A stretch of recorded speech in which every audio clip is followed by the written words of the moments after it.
Good morning, everybody. Good morning. How is everybody on this fine Thursday? Doing well. How about yourself? Doing well. Can't complain. Starting to get ready for winter here, getting everything buttoned up. Yeah, there was a chill in the air when I opened the door this morning in Richmond, Virginia. Yeah, a little bit. Yeah, I was out in the field and leaves are turning real quick out here in the middle of the country. So we haven't gotten the cold yet, but we're going to be in the 80s through the weekend, upper 80s today. And then by Monday, high will be in 63. So fall will be here. Yes, exactly. Yeah. Well, I'm not near well, fall, that's for sure. That sounds like Well, fall just kind of showed up real quick. yeah. We've had a really warm, pretty much wet. We've had a wet, warm summer here, really wet. So everything's still green, which is unusual for the fields, and the hay and harvest is just getting kicked off, and it's October. So these guys will be out there in December still harvesting corn from the way it looks, with as much as in the field. Anyway, let's get rolling, eh? So you're into commodities then. Well, corn. We have corn, soybeans, uh, hay, uh, alfalfa in this area, wheat, some wheat. Yeah, yeah. I live right in the middle of all that, and the cornfields all around me, and soybeans, and live right in the middle of the farm country here. So I get to see all the fun stuff.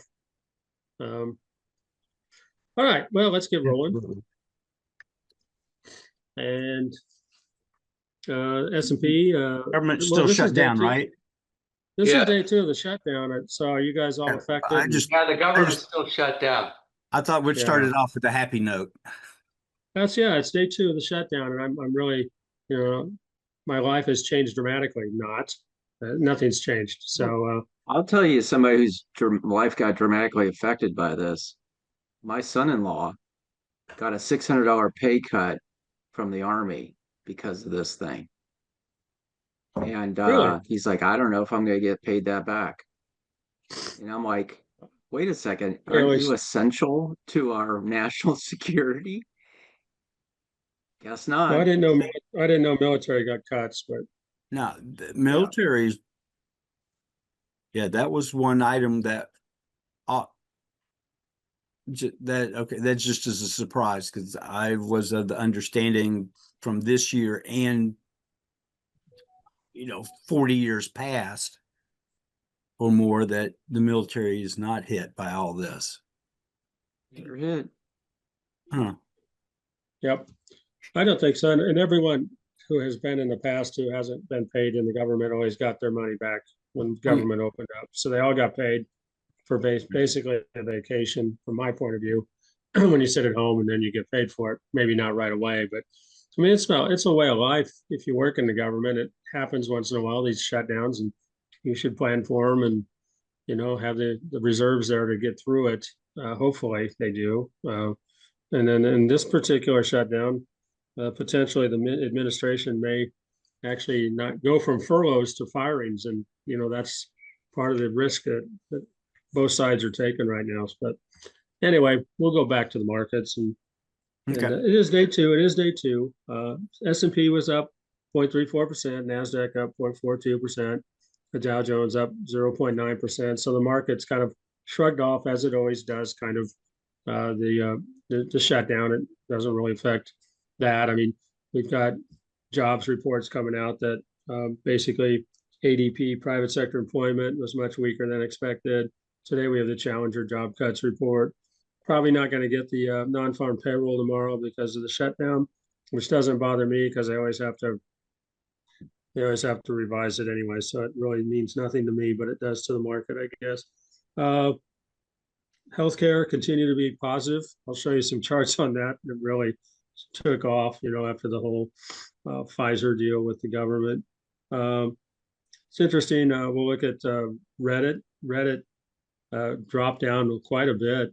And when I looked into it, it looked like chat GTP use of Reddit for content dropped from 29.2% to 5.3%. I didn't even know that they used Reddit for content. I guess they use that in Wikipedia for some of their content in chat GTP. So interesting. If you use chat GTP, I didn't realize that's where a lot of the content came from. And then Berkshire Hathaway bought a chemical unit of Occidental Petroleum. So we'll take a look at that. That's the biggest purchase they've had in a long time. And you see basically kind of a flattish market. NASDAQ's up. We can go look at some NVIDIA and some of these others have popped up a little bit. But again, government, we're looking past the government shutdown. It's really has been a nothing burger. And when you think of all the news that's come out, we talked about credit card delinquencies. We talked about housing, slowing down. We talked about jobs reports. We've lost 32,000 whatever jobs that ADP came out, and still doesn't affect the market at this point. So we're still in the world of the market is not the economy, and the economy is not the market. Even though I've gone over and shown in the last 5 big downturns of markets, what the signs were, and we're starting to see them, in each one of those, and we're starting to see them now in the markets we have. But maybe it's different this time. That's what I keep hearing, but I'm kind of a skeptic. I think that history repeats itself. At some point, we will have a downturn. I just don't know when, and because we're really high on valuations, especially with the Mag 7s. We've talked about how much those in the top 10 in the Nasdaq and the Qs are as a part of the market cap of the entire index. And if those start to deflate, that will be what happens to the market. And we also talked about the passive income investing of 401ks, and if people start losing their jobs, that's going to go down. And Trent and I were talking this morning. Trent brought up that we're in the quiet period for earnings, and that means that no buybacks for stocks. So buybacks was another part of the reason that you see some of these markets continue to go up and stock valuations going up too. So there's a lot of stuff out there going on. I think Trent's going to hit on some of that just a little bit later. So let's go take a look at what we did. Let's come on, see if this comes up. Here we go. And let me share this with you guys. So I had a little bit of movement yesterday on the watch list, still in the invest of Berkshire Hathaway, up about 2.34%. I looked at these. We had these on the list back on the 14th, the week of the 14th of September. And you can see I just let them go. We didn't get into them, but they had they're doing pretty well. Palantir, JP Morgan, CrowdStrike, the 3 that we didn't get into. I just let them roll to see how this list works. We came down, we had 2 stocks we were in. We're both out of them now. Berkshire Hathaway hit a sell limit, so out about 7.78%. If you had 100 paper trade share, about $385. Snap-on Tools, about 2%. It actually went out at the upper Bollinger Band, which is a resistance level. With yesterday's way it went, it just nice for 100 shares would have brought you in about $706. Again, these are high price stocks, so a lot of us will not be doing 100 shares of these, but just to keep it consistent, that's what we look at. So, but on the under 200, they all stayed in. American International, Centene, and Molina is up 2.8%, 3.7, and 1.65. Again, we'll keep our stops in. We'll take a look at these charts and show you where we're at on these. So let's get out of that. And let's go to the charts. I can get it to come up. It's kind of slow today, kind of like me. Okay, I think it's coming up. Here we go. All right. Come over, share this. Here we go. SPY. You can see right up on where sell orders are. We're still above the 9. Looks like we're going to open up a little higher, but right under the Bollinger Band. But the Bollingers are moving up and to the right. Still have the 9 and the 20 and the 50. The Bollinger's been following the 50, the lower Bollinger for quite a while, and we kind of flattened out. And now we're having a little bit of a bump again. We keep just bumping up record highs. You get some of these mags will jump up, and some of them a little bit lower, but for the most part, we're just bumping along. We're not we're not killing it every day like we used to back in some of the days, but it's still moving up. DIA, the Dow, 30 stocks, equally weighted. It's come up, it's kind of hit a wall, and that's where we are still today. So here's that 9 coming up, starting to roll flat. We're going to see if it does doing one of the rollovers, and we see it come back down. But right now we're squeezed right between the 9. We've been here for 4 days, and resistance, and we've been on resistance for quite a while on Dow. And then the Qs, again, 10 stocks run 50% of this index, and again, above the 9, we're coming up. We've got some sell order resistance at the top, right about where the Bollinger Bands are. Oscillators are picking up a little on the stochastic. And today it looks like we're going to see a little more of a bump up. We're going to open up a little higher, but still right under the sell orders. Gold. It's interesting. I mean, you don't see normally stocks and gold go up at the same time. So that should be a sign that something's a little bit out of kilter. But again, we talk about, solid money trade, and you're seeing a lot of central banks in other countries and countries moving out of treasuries, it looks like, and into more gold and solid money. And you see we're going to open up a little higher again. So right along this Bollinger Band, that's about where we're going to open, right on top of that Bollinger Band again. Silver, same thing. Okay. Running up, same thing, going to open right on that Bollinger Band. So silver still a nice run, still has some momentum, and the oscillators still look good on silver. Of course, then we said Bitcoin actually follows, I said 90 days. It's about 40 days lag. Sorry about that, and now we're starting to see Bitcoin pop up, look where we are. Look at these. I mean, we looked at this for the last couple of days, big candle, sideways, big candle yesterday, and here we are today.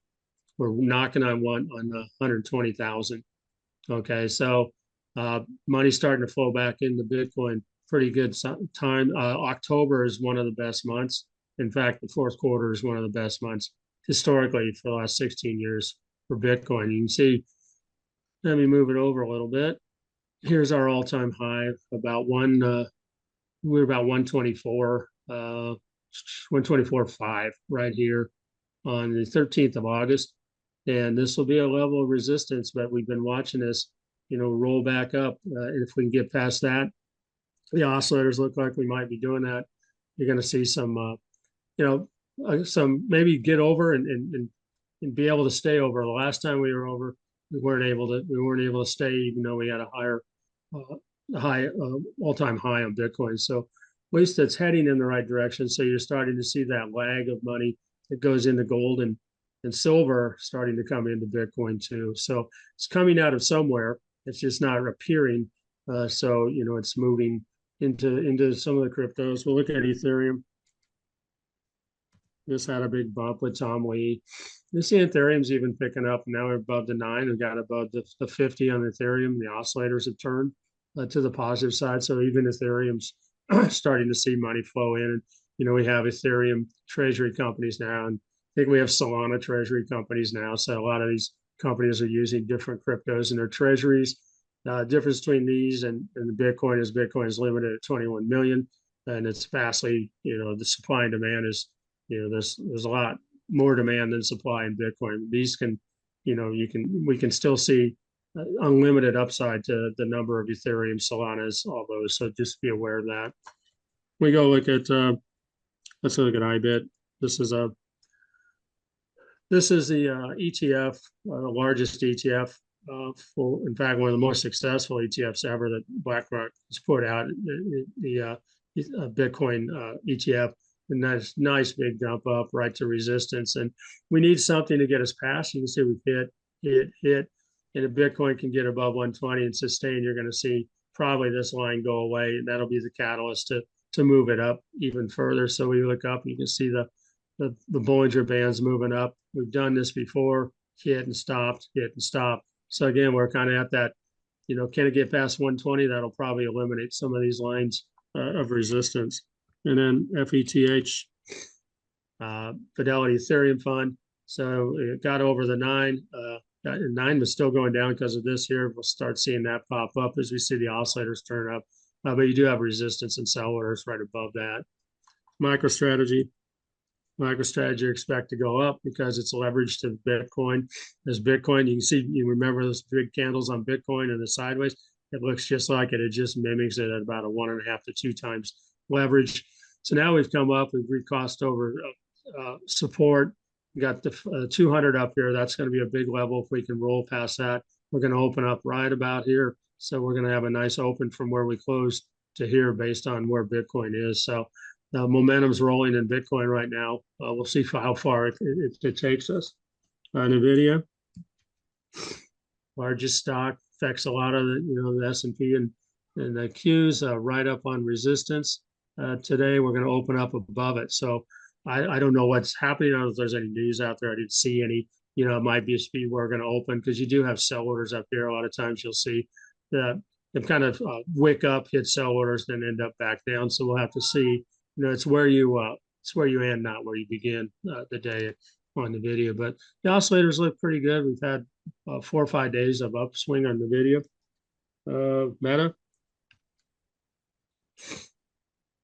Meta continues down. Okay, we closed down, but it looks like we're closed right about where we opened, or open right about where we opened yesterday inside the Bollinger Band. But still, the oscillators look bad on Meta. Just kind of been dropping down. So when we look at the market kind of moving up and moving down and sideways, you've got NVIDIA kind of moving up, and then on the other side, you've got Meta pulling it back down. So it kind of just keeps it even, and that's what we've kind of been seeing, in the indexes. Stocks moving themselves back and forth. Microsoft's had a nice 4-day kind of run up. We're going to open a little bit below where we closed. You do have resistance right above where our price action is now. So be aware of that on Microsoft. So again, Microsoft, NVIDIA moving it up. Meta, Google's kind of on the downward slide, and as far as the trend, we're under the 9, then open about right where we closed. Again, the oscillators are looking down. So got a little negative pressure on Google, Meta, positive pressure on Microsoft and NVIDIA. Let's take a look at Apple, see which way Apple's going. Apple's just on that flat line, right on resistance. 7 days in a row, right on, trying to get past, just hasn't been able to do it. Looking at the MACD kind of rolling over here. So again, sideways, we'll move the MACD down as the 9 comes up. If it crosses over that 9 price action, you'll see a crossover down here on the MACD. Amazon. So Apple's not really helping the indices. Amazon down. Another one is dragging the indices down, fighting NVIDIA and Microsoft, Amazon, but it did come back up after testing the lower Bollinger. Thank goodness it didn't get past the 200, so that's good. But we're right up on resistance, which is right at where the 9 is. So we're going to open a little bit higher than where we closed, but still under our resistance level on Amazon. Then Tesla.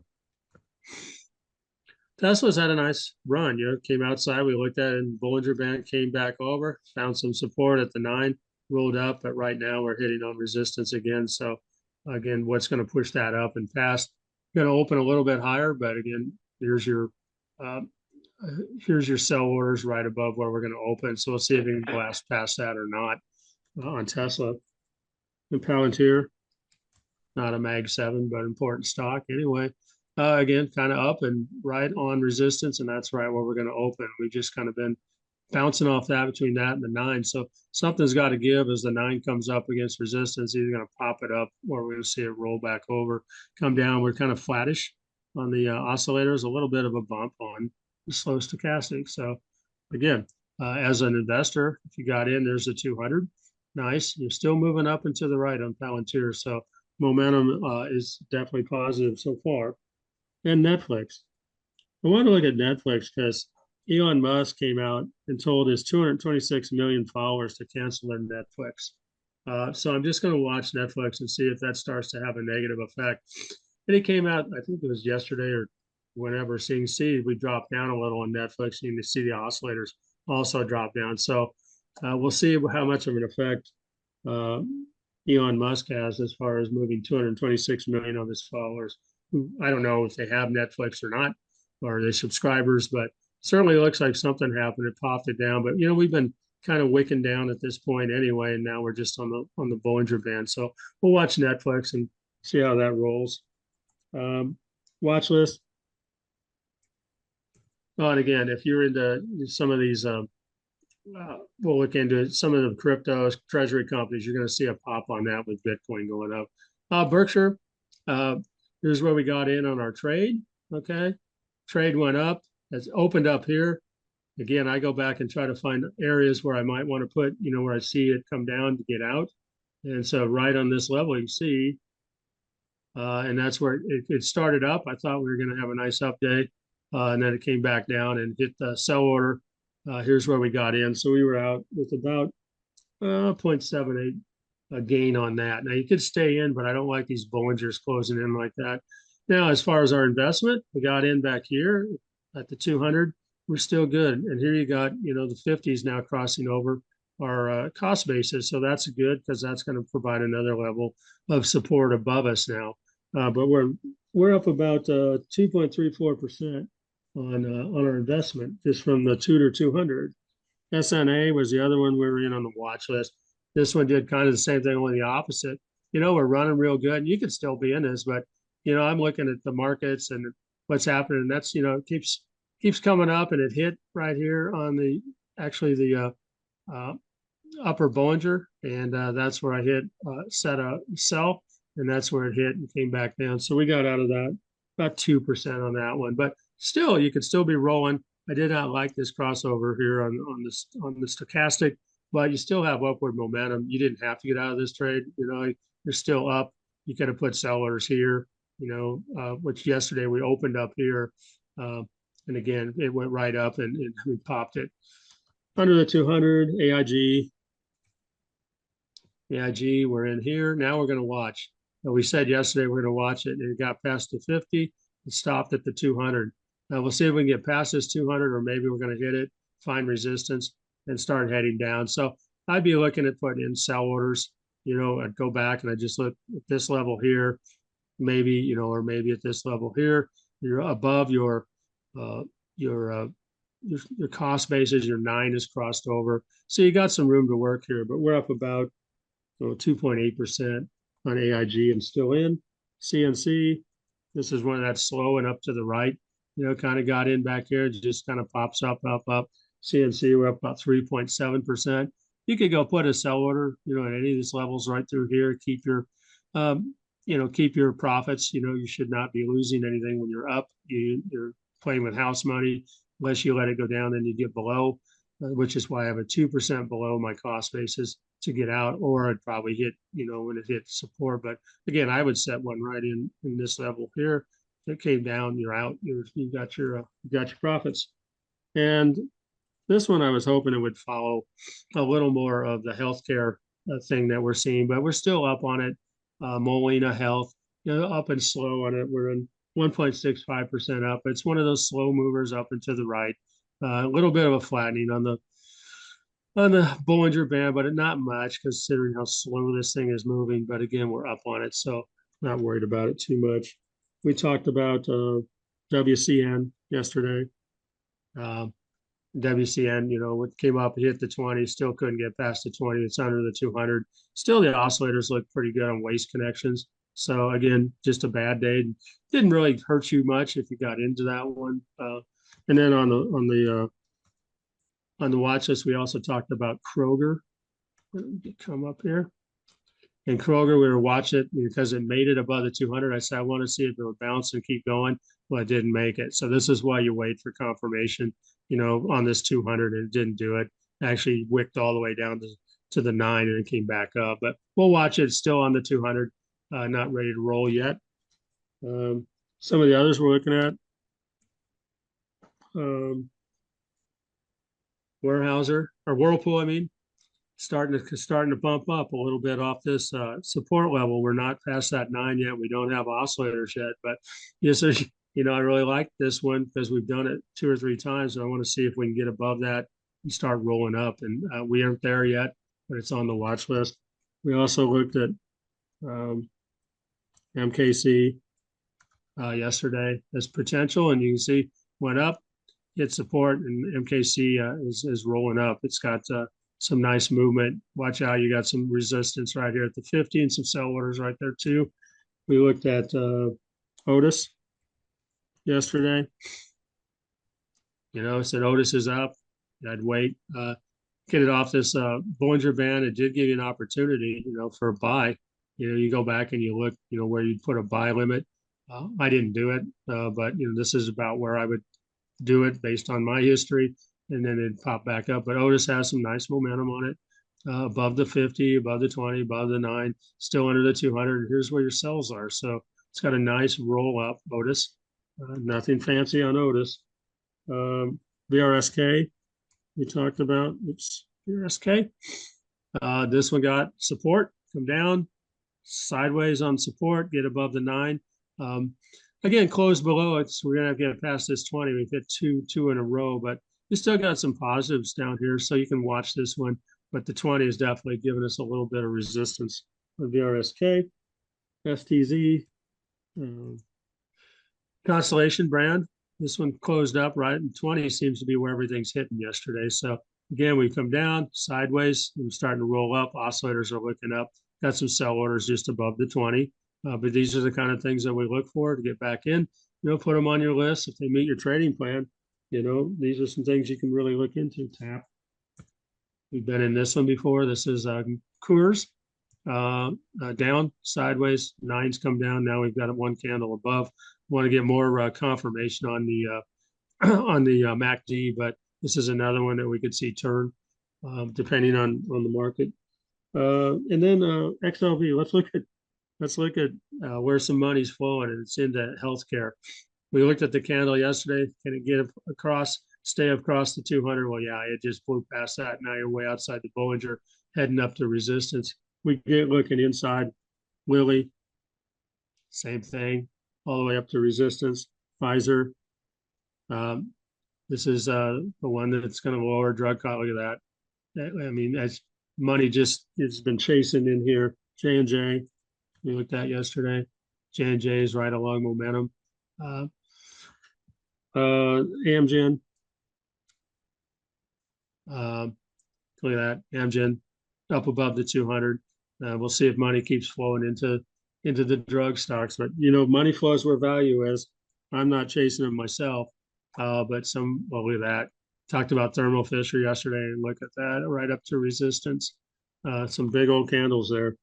Merck, another one above the 200. This one you may have some opportunity if it can stay above the 200. We got resistance way up here, so you know, opportunity here. Look at these oscillators just take off because of these huge candles. And this is just all in healthcare. The ones we looked at that might have, you know, been at the bottom and might benefit from this is Baxter. See, Baxter now closed above the 9. You have some sell orders right about where the 50 is. So again, healthcare, looking at the crossed over on the MACD. So you might be able to make, you know, an under the 200 trade there.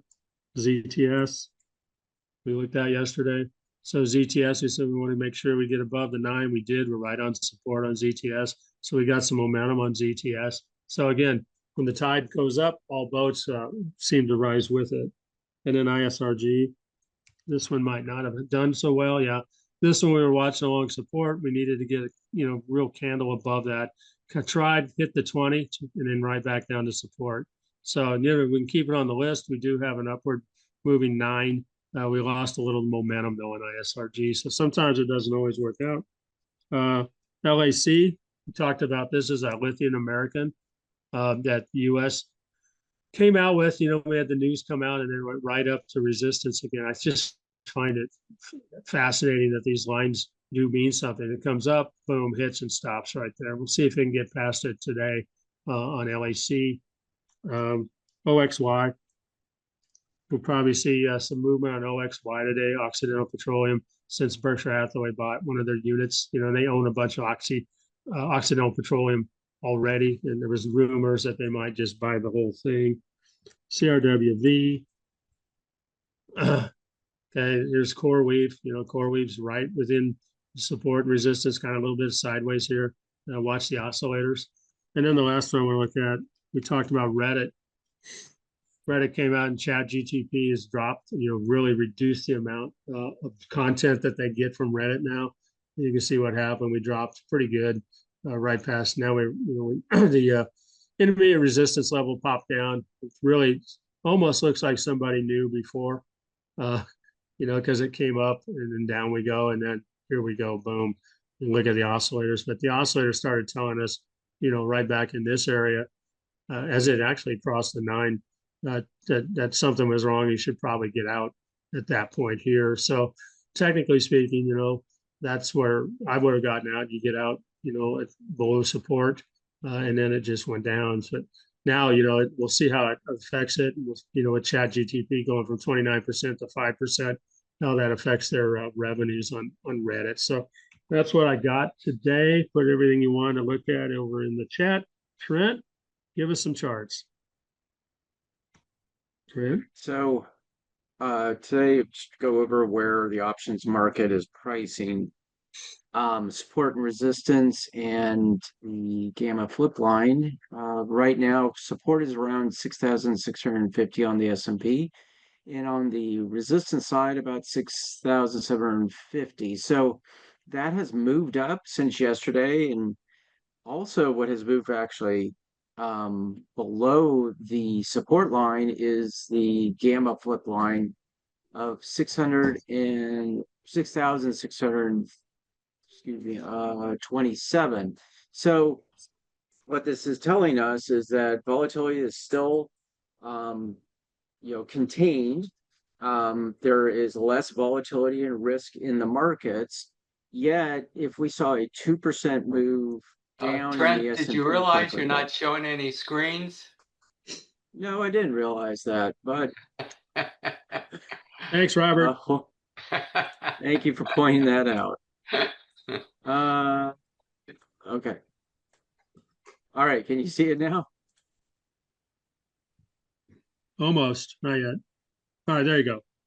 Okay. So, like I was saying, the support line is at 6,650. The resistance line is at 6,750. So moved up since yesterday, which is good. It's a bullish move higher. And the market makers gamma flip line, this is where they go from positive or bullish to negative in their hedging, which is a big part of what creates suppression of volatility or expansion of volatility, is today at 6,027. As I was saying just earlier, if we saw a 2% down movement in the S&P 500, we would see it would cause a automatic selling of systematic funds. So that's vol controlled funds, commodity traded accounts, and other systematic or algorithm driven accounts would cause them to automatically start selling, would represent about 45 billion in selling just in that initial stage. I talk about the options market a lot because of its massive growth over the last 10, 15 years or so. And to just give you a perspective, just in the options market, in 2024, it represented a value of $110 trillion.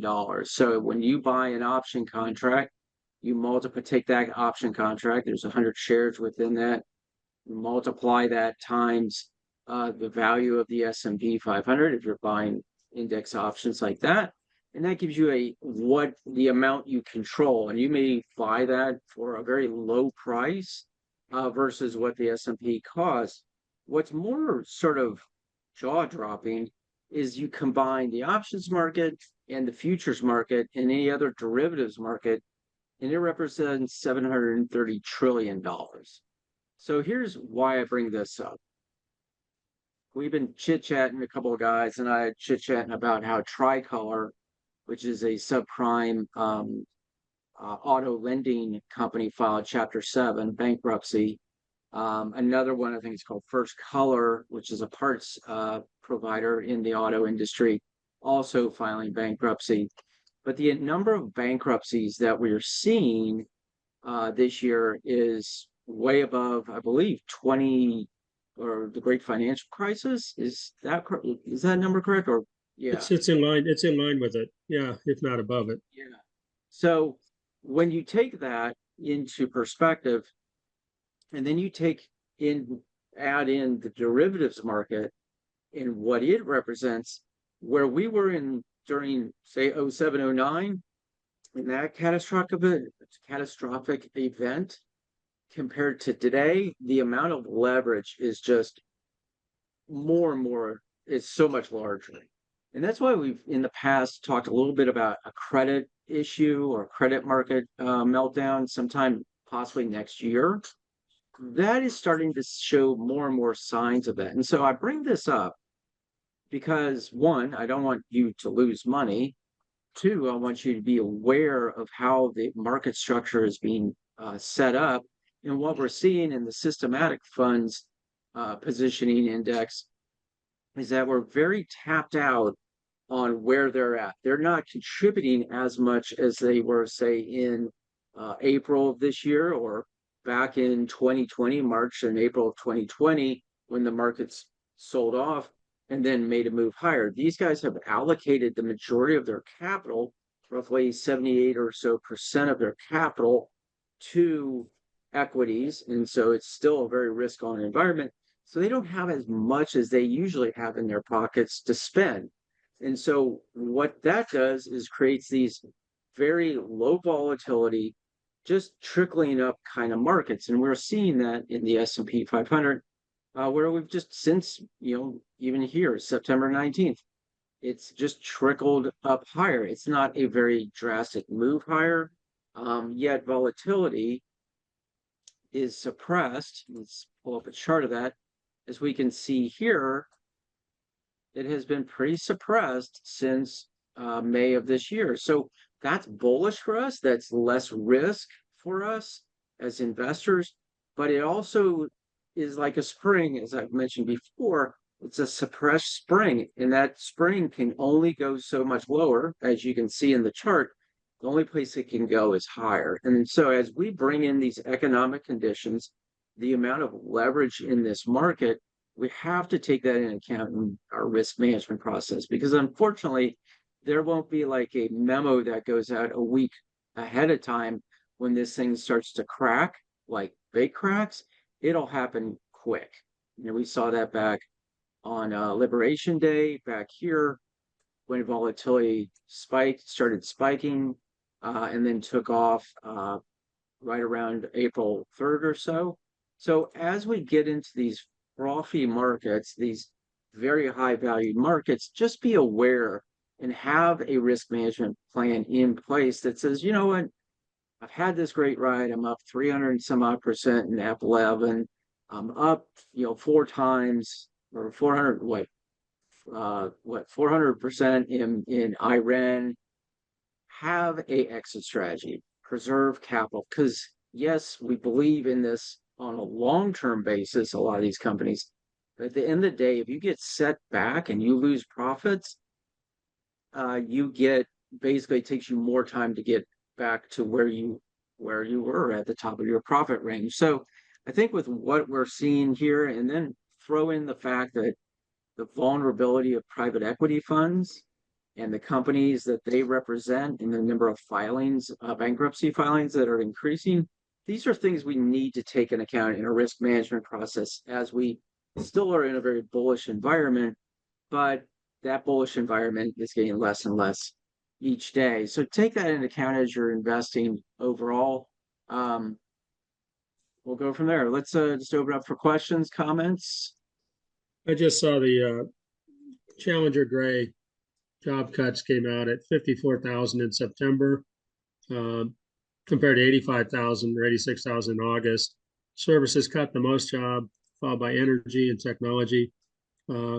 Considering Q3, planned layoffs by U.S. employers totaled 202,000, the highest Q3 total since 2020. What happened in 2020? So far this year, companies have announced 947,000 job cuts, the highest year to date since 2020. Okay, so I always said the third leg of the stool was going to be jobs. And if we start losing jobs and your neighbor loses a job, then you start worrying about you losing a job. And again, they say that When your neighbor loses a job, it's a recession. When you lose your job, it's a depression. Um, People are going to start tightening up, and we're a consumer-based economy. The economy, 90% or not 90, 70% of our economy is by consumers buying things. And if people start slowing down, we're already seeing what's happened in the car market, subprime car market. You see what's happened in the housing market slowing down. The housing companies have got to bring in more incentives, buy points and things. The mortgage rate is supposed to come down, but it's actually gone up a little bit. We've got delinquencies in credit cards going up. We've got student loan delinquencies going up. So if we start seeing that cut down, at some point, when the consumer stops spending, which we're seeing in reports that, they go to Walmart, they're buying food and stuff more than anything else. And then they're putting food on buy now, pay later. Those are the things that are in the back of my mind. Now, again, the market is the market, and it goes on. But like Trent said, there's a lot of little kinks out there, and I'm a student of the fall of markets, and I watch what happened in falling markets, and I put out in my Discord, comparisons to following what's happening in past market declines and what I'm seeing today. And I stress what Trent said: you need to start just being careful and understand. Do you want to be the one that you watch CNBC and they say, just hold in the market, you'll be fine, and then 15 years later, after you were going to retire, you're still working at Walmart because you got to pay your rent, your increased insurance because inflation's still up, and you're working there waiting for your account to come back to where it was, in 2025. So that's what we try to do. I've seen it happen to so many people. That's why I'm in this, to try to prevent it from happening. I saw AppLovin, someone said that AppLovin's going to be up in pre-market. Well, here's where it is in pre-market. Okay, it dropped down yesterday. It's still not to resistance. We've hit resistance 3 days on AppLovin. And like Trent says, if you've had a nice run in AppLovin, okay, don't get too greedy. I'm not telling you to buy or sell or whatever. But again, can it go past this? Absolutely. You got some sell orders right above it. But again, I'm starting to see a little bit of weakness down here. Doesn't mean you have to take everything off, but have a plan. Is your plan maybe you get your principal back? You're playing with, you sell off your principal and you're playing with house money now. Then you don't want to lose the house money, so you figure out, okay, where would I get out if it actually took a dump, and put in your sell limit? I don't care if it's at 20 or at the 50, depending on where you got in. Give yourself some variation. If some of these are swinging, pretty good. But again, you got to be careful on falling in love with a stock. And if you had, Mark, for a while, Reddit was a big, everybody was into Reddit, and Reddit was rolling, and it was rolling. Look at that. Okay. But if you got in here, here's resistance. Here's where we are now. So, it's where you get in and where you get out, as to where you're doing fine or you're not. If you did the Paul Tudor Jones, you got in and back here, you're still okay. Here's your 200. Okay, here's where you got in at this level down here. So you're okay, but that doesn't mean you shouldn't have an exit strategy. You want it to, are you willing to have it go all the way down past your, just because you like the stock? Okay, look what happened, and it happened with news that ChatGPT is not going to use them as much as they used to. Okay, it can happen to anyone. Did the charts tell you this? It might have, if you watch it, you can see right here on the 9, at least on my trading plan, on a trade, I would have been out right about in that area. Look where the oscillators are crossing over negative. Okay, would have got me out at that point. Would have saved me this much. Now, could it have gone up? Sure. We're all dealing in probabilities, but charts just help us, give us a little bit more of an edge. They're not 100% certain, but if you have a system, you have a trading plan, you stick with it. It works with you. It can save you from losses, and it can keep you going in gains. Okay, someone said Mark, and I didn't catch it. Mark, real quick. I think it's very important to understand the differences between how retail investors invest and professional money managers invest. And they run their, so the retail investor typically gets very concentrated into a company, so they will over allocate. So instead of saying, my maximum allocation to a position is 8%, And every quarter or every month, I rebalance that portfolio back down to that original allocation. Whereas money managers, professional money managers, hedge fund managers, institutions, what they do is they set a max allocation, initial allocation, and they'll set a minimum allocation. And when a stock goes from, say, an 8% allocation to 24% allocation, they'll start to sell that back off and rebalance that portfolio. And it's all because it's risk management. Because if you're managing $1 billion in assets and you all of a sudden triple that, and then one day it becomes $500 million because you didn't properly risk manage, you get fired. You go out of business. And I think that's the same kind of attitude we have to take as retail investors is, yes, I have a max allocation, initial allocation. I have a minimum allocation. So if you love Iran in this case, and you say, you know what, I'm going to have a minimum of 1% allocation to Iran because I believe in it. But when I exceeds, if it's double my 8% allocation, if you're holding 12 positions in your portfolio and it's doubled, I trim that back. I bring it back down to reality of 8%. That way I preserve my capital. I think this is a prime example, I ran, in my opinion, of a company that you have made a ton of money in it since Kerry and I started talking about it, well, almost a year ago. And it's kind of thing to think it will keep going and will keep it'll never go down is a very false reality to be living in. So have that plan of how do I allocate, what's my minimum, what's my max allocation, initial allocation, and then when I exceed that, having a rebalancing process that will keep you in the game in the long run. I think, that's my philosophy has changed, from what they taught me in school and what they taught me in the business is, that you take time in the market, and especially if you're in an index fund, okay, that's a little different. But if you have Iran and you have, certain concentration, single stock risk is a big thing. Okay, so if you, like Trent said, if you have 25% of your money in Iran, okay, Iran, that's a big single stock risk, and you can see it. You're only one bad story away from being a Reddit or from being let's see here, CarMax. Okay, and it can happen. So I like what you're saying, Trent, is that at any point something can come out and boom, off you go into single stock, and that's why the indexes have been so popular, and I don't particularly like indexes such as the S&P and the Qs because of the market weighting in them so much. I like more like the ITOT, which has 2,500 stocks in a global market, but you spread your risk out over that. So that's why ETFs are less volatile if you're not market weighted on the top 10. But on single stocks, you can have a situation like this. You're running along, and then boom, in one day you're down. So to think that, and I'm not saying it can't, but to think that Iran's going to run forever, and I'm looking at where resistance is and where we've hit.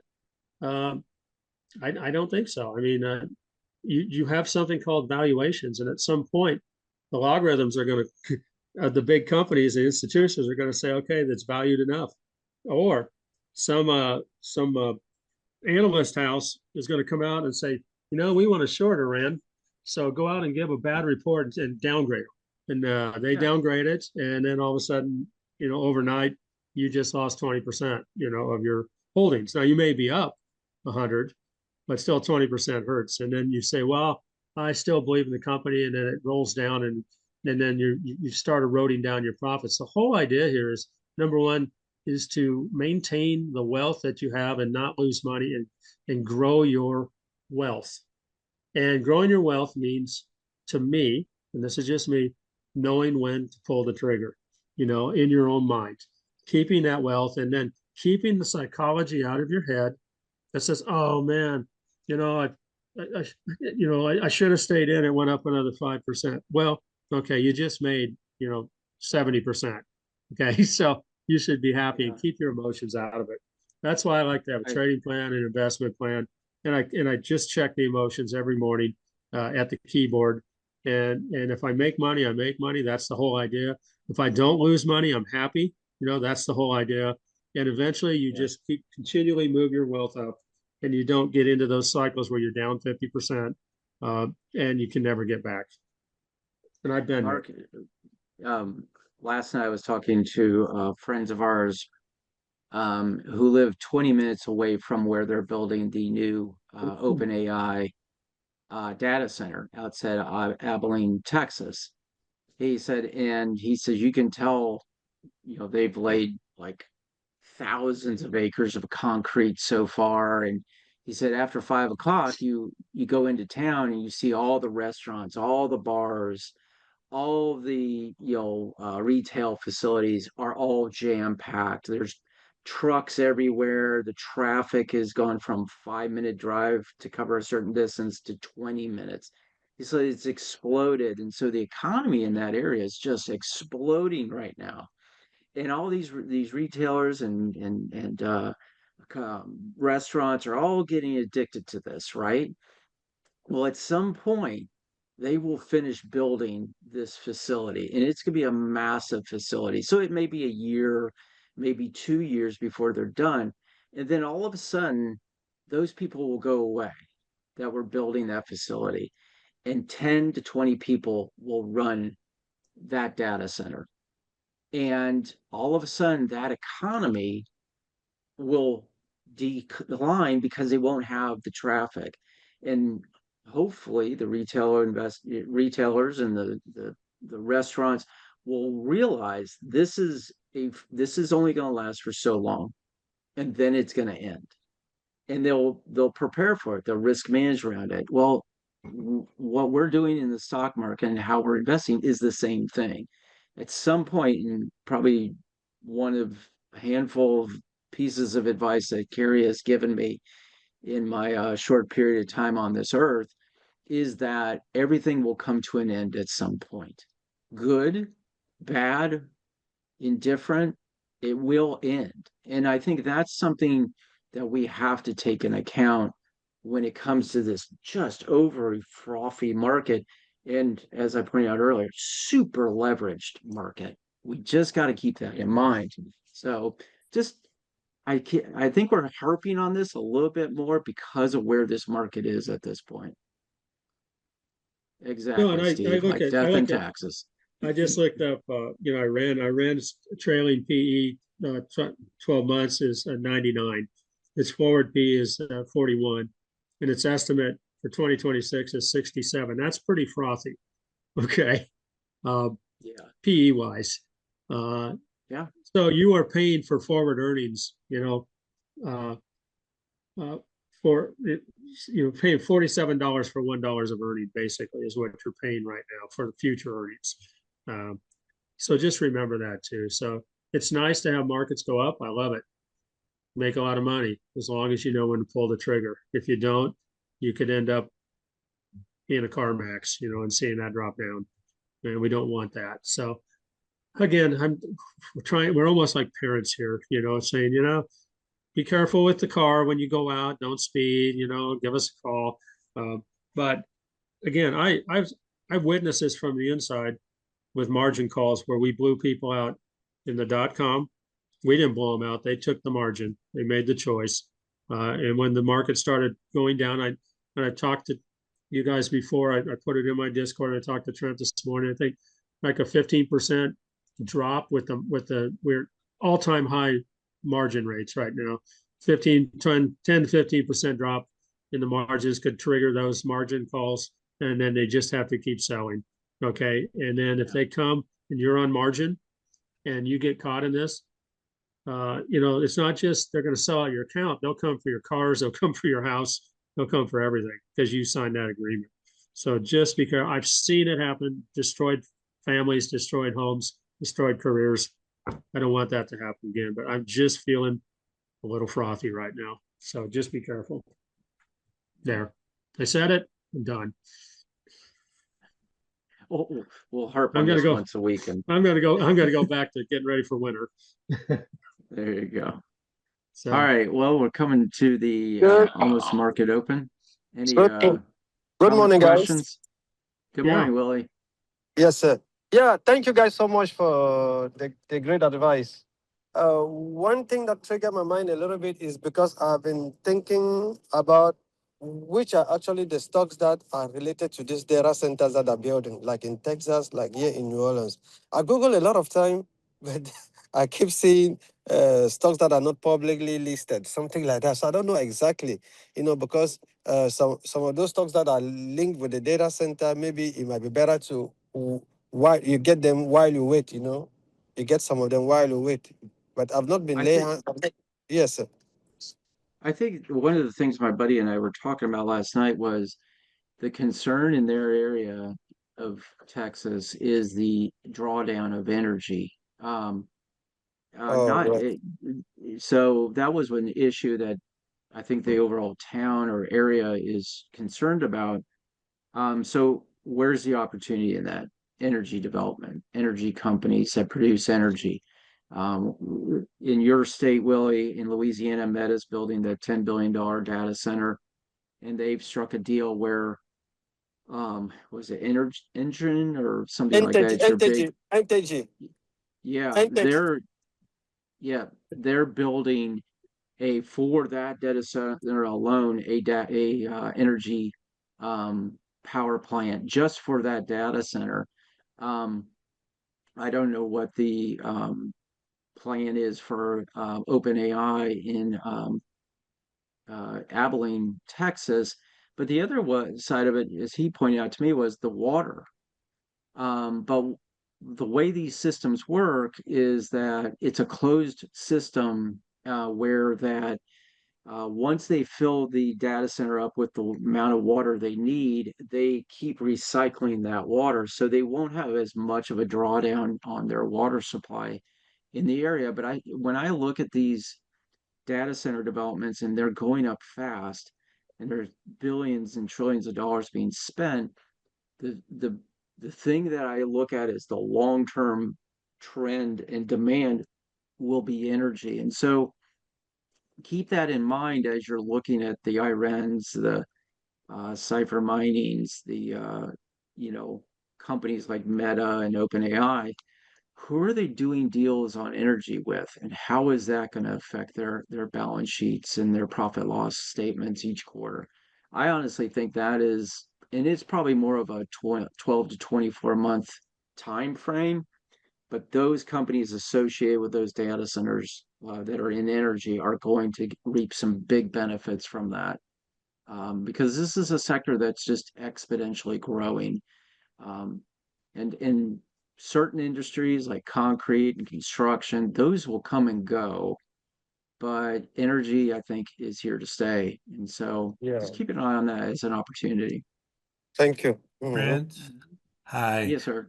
Do you have a particular energy company in mind that you think will succeed with this AI growth?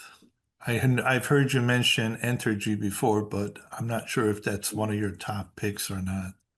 Well, that one is that's ETR is the symbol here, and I'll bring it up for you.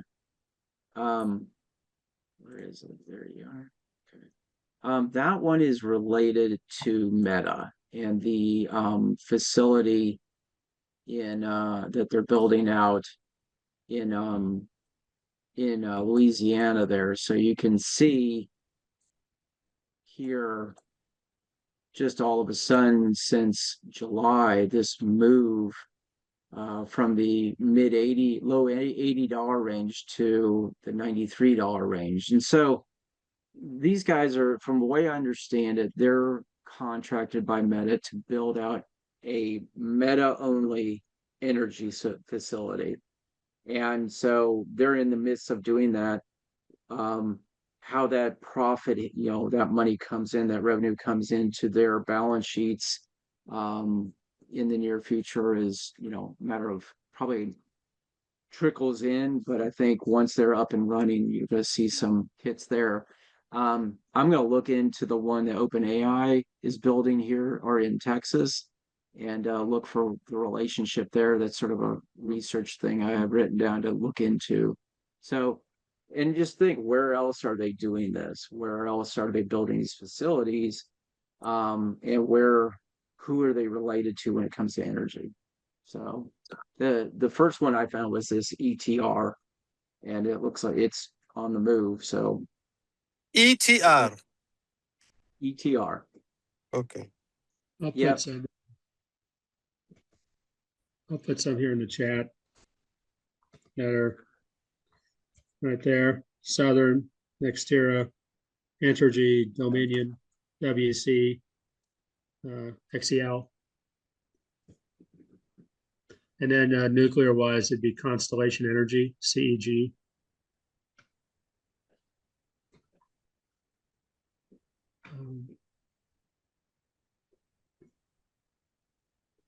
So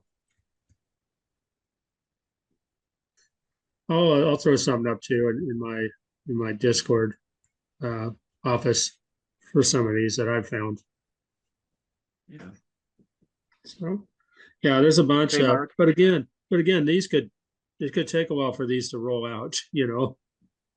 Oh yeah. I think this is more of this is your 24 to 36 month project.